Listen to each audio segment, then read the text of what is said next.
Three stocks for the long term, probably for the next 3 years जो है वो escort Cuba जो है वो business overview, leading tractor and agri machinery manufacturer है। रेवेन्यू मिक्स जो है वो 70% फ्रॉम द ट्रैक्टर और एग्री मशीनरी जो है वो इंक्लूडिंग जो है इंजिन्स और एंसिलरीज जो है वो 19% जो है इसका जो बिजनेस आता है कंस्ट्रक्शन इक्विपमेंट से आता है।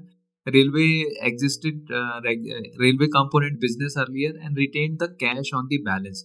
फाइनेंशियल हेल्थ जो है इसकी जो है वो सेल्स ग्रोथ 10 to 12% है, प्रॉफिट ग्रोथ 20% है, जीरो डेब्ट कंपनी है विद स्ट्रॉन्ग ऑपरेटिंग मार्जिन जो है वो फ्री कैश फ्लो पॉजिटिव है। सीएफओ टू इबिटा जो है वो वेरी इंपॉर्टेंट 70% है, इंडिकेटिंग स्ट्रॉन्ग प्राइसिंग पावर है एंड डीलर बार्गेनिंग जो है वो है इसमें। Agri sector growth double from the tailwind से है, 5 to 6% से 10 to 11% हो जाएगा। जीएसटी कट 7% ऑन ट्रैक्टर जो है वो अब 7 लाख ट्रैक्टर है, वो 6.5 लाख जो होता है, तो उसके कारण काफी वॉल्यूम बूस्ट जो है हो जाएगा। Strong demand in the 50 HP segment, export जो है currently 10% of the revenue, targeted 15%।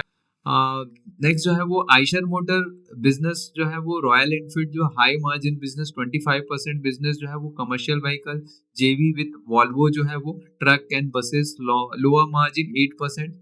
Royal Enfield का market position 8% share of the total market cycle motorcycle, 88% domination the premium 250 से 750 सीसी सेगमेंट। तो ग्रोथ है प्रीमियम सेगमेंट जो है वो 10% of growth है।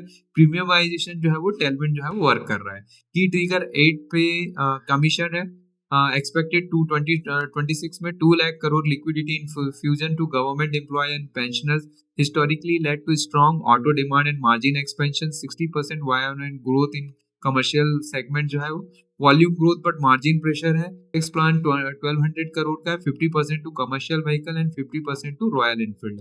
एनएमडीसी पीएसयू प्राइमली जो है engage in the iron ore mining है, 90-95% revenue from the iron ore होता है, exploring diamond and strategic minerals, lithium and cobalt under the government mandate. क्लिनिट जो है supply to Tata Steel and Cell. JSW Steel is the key client, only 40 to 50% captive mine self-sufficiency.